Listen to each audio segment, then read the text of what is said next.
ನಮಸ್ಕಾರ ವೀಕ್ಷಕ ಬಂಧುಗಳೇ. ಮುಜರಾಯಿ ಇಲಾಖೆಯ ಕೇಂದ್ರ ಕಚೇರಿಯಲ್ಲಿ ಕೆಲಸ ಮಾಡ್ತಿರುವಂತ ಆ ಮಹಿಳೆ ಏನಿದ್ದಾರೆ, ಬನಶಂಕರಿ ದೇವಾಲಯದ ಕಾರ್ಯನಿರ್ವಾಹಕ ಅಧಿಕಾರಿಯಾಗಿದ್ದಾಗ ಪುರುಸೊತ್ತಿಲ್ಲದ ಭ್ರಷ್ಟಾಚಾರವನ್ನ ಮಾಡಿಸಿದಂತ, ಸೀರೆಗಳನ್ನ ಕಳ್ಳತನ ಮಾಡಿಸಿದಂತ, ದೇವಾಲಯದ ವ್ಯವಸ್ಥೆಯಲ್ಲಿ ಹೆಜ್ಜೆ ಹೆಜ್ಜೆಗೂ ಬೇರೆ ಬೇರೆ ವ್ಯತ್ಯಾಸಗಳ ಮಾಡ್ತಾ ದೇವಾಲಯವನ್ನ ಒಂದು ರೀತಿಯಲ್ಲಿ ನರಕ ಸದೃಶವನ್ನವಾಗಿ ಮಾಡಿದಂತ ಆ ಮಹಿಳೆ ಏನಿದ್ದಾರೆ, ತುಂಬಾ ಒಳ್ಳೆಯ ಕೆಲಸ ಮಾಡ್ತಿರುವಂತ ಡಿ ಗ್ರೂಪ್ ನೌಕರರಿಗೆ ಕಿರುಕುಳ ಕೊಡುವಂತದ್ದು, ಯಾರು ಇವರ ಭ್ರಷ್ಟಾಚಾರಕ್ಕೆ ಪುರಸ್ಕಾರ ಕೊಡ್ತಾರೆ ಅಂತ ನೌಕರರು ಮತ್ತು ಅಂತ ಔಟ್ಸೋರ್ಸ್ ನೌಕರರಿಗೆ ಸಹಕಾರ ಕೊಡುವಂತ ಕೆಲಸ ಮಾಡಿ ಆಪಾದನೆಗಳನ್ನ ತನ್ನ ತಲೆಯ ಮೇಲೆ ಹಾಕಿಕೊಂಡು ಮುಜರಾಯಿ ಇಲಾಖೆಗೆ ಶಾಪವಾಗಿರುವಂತ ಆ ಮಹಿಳೆ ಮೊನ್ನೆ ಶನಿವಾರ ಮುಜರಾಯಿ ಇಲಾಖೆಯ ಮೇಲಧಿಕಾರಿಗಳಿಗೆ ಗಮನಕ್ಕೆ ತಾರದೆ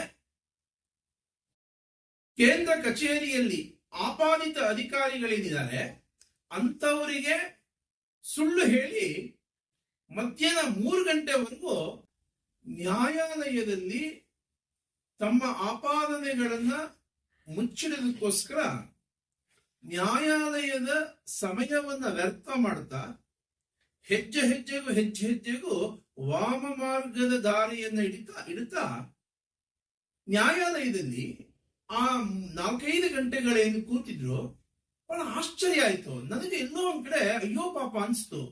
ಮೀನನ್ನ ತೆಗೆದು ಹೊರಗಡೆ ಹಾಕದ ರೀತಿಯಲ್ಲಿ ವಿಲವಿಲ ಅಂತ ಒದ್ದಾಡ್ತಿದ್ರು. ಈ ಕಡೆ ಮೇಲಧಿಕಾರಿಗಳಿಗೆ ಪರ್ಮಿಷನ್ ತಗೊಳ್ಳದೆ ನ್ಯಾಯಾಲಯಕ್ಕೆ ಬಂದಿದ್ದಾರೆ, ಜೊತೆಗೆ ಅಧಿಕಾರಿಗಳಿಗೆ ವೈಯಕ್ತಿಕ ಕೆಲಸ ಅಂತ ಹೇಳಿ ಬಂದಿದ್ದಾರೆ, ಮತ್ತೆ ತಮಗೆ ಕೊಟ್ಟಿರುವಂತ ಕಾರನ್ನು ದುರುಪಯೋಗ ಪಡಿಸಿಕೊಂಡು ಕಾರನ್ನು ತಂದಿದ್ದಾರೆ. ಮತ್ತು ಬನಶಂಕರಿ ದೇವಾಲಯದಲ್ಲಿ ಭ್ರಷ್ಟಾಚಾರದ ಪ್ರತಿನಿಧಿಗಳಾಗಿರುವಂತ ಎಲ್ಲ ಸುಮಾರು ಒಂದು 3-4 ನೌಕರರನ್ನ ಜೊತೆಗೆ ಹಾಕೊಂಡು ಬಂದಿದ್ದಾರೆ. ಇವರಿಗೆ ಸ್ಪಷ್ಟವಾಗಿ ಗೊತ್ತು, ಮುಜರಾಯಿ ಇಲಾಖೆಯಲ್ಲಿ ಮೇಲ್ಪಂಕ್ತಿಯಾದ ವ್ಯಕ್ತಿಗಳು, ಅಧಿಕಾರಿಗಳು ಯಾರು ಇಲ್ಲ ಅನ್ನೋದು.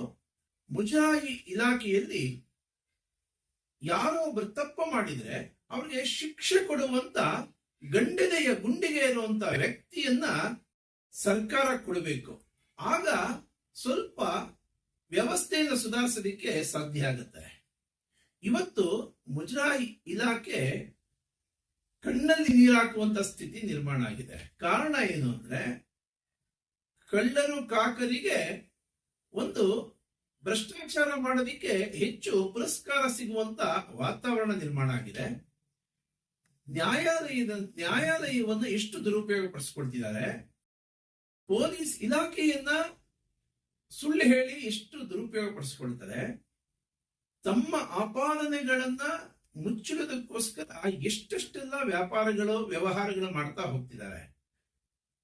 ಇದು ನ್ಯಾಯಾಲಯ ನೋಡ್ಕೊಳ್ಳೋದು ಬೇರೆ ಪ್ರಶ್ನೆ. ಆದ್ರೆ ಇವನ್ನೆಲ್ಲ ನೋಡ್ತಿದ್ರೆ ಅಯ್ಯೋ ಪಾಪ ಅನ್ಸುತ್ತೆ. ಹಾಗೆ ನಾನು ಹೇಳಿದಾಗೆ ಏನಂದ್ರೆ, ತಮ್ಮ ತಪ್ಪುಗಳನ್ನ ತಾವು ತಿದ್ದುಕೊಳ್ಳದೆ ಒಂದಾದ್ಮೇಲೆ ಇನ್ನೊಂದು ತಪ್ಪು ಮಾಡಿ ತಾವೇ ಮುಜುಗರಕ್ಕೆ ಒಳಗಾಗ್ತಿದ್ದಾರೆ. ಅವರ ವ್ಯಕ್ತಿತ್ವವನ್ನ ಕಡಿಮೆ ಮಾಡ್ಕೊಳ್ತಾ ಹೋಗ್ತಿದ್ದಾರೆ. ವೆಂಕಟೇಶ್ ಮೂರ್ತಿಯ ಹಾಗೆ ಸತ್ಯವನ್ನ ಹೇಳುವಂತ ಮಾನಸಿಕತೆನ ಬೆಳೆಸ್ಕೊಳ್ಳೋ ಪ್ರಯತ್ನನೇ ಮಾಡಿಲ್ವಲ್ಲ. ಆದ್ರಿಂದ ಮಾನ್ಯ ಆಯುಕ್ತರು ವೈಯಕ್ತಿಕವಾಗಿ ಇವರಿಗೆ ಪ್ರಾಮಾಣಿಕತೆಯ ಶಿಕ್ಷಣವನ್ನು ಕೊಡುವಂತ ಒಂದು ಟ್ರೈನಿಂಗ್ ಪ್ರೋಗ್ರಾಮ್ ಇಡುವಂಥದ್ದು ಒಳ್ಳೆಯದು ಅಂತ ಅನ್ಸುತ್ತೆ. ಮಾನ್ಯ ಆಯುಕ್ತರು ಇದ್ರ ಬಗ್ಗೆ ಗಮನ ಕೊಡಬೇಕು.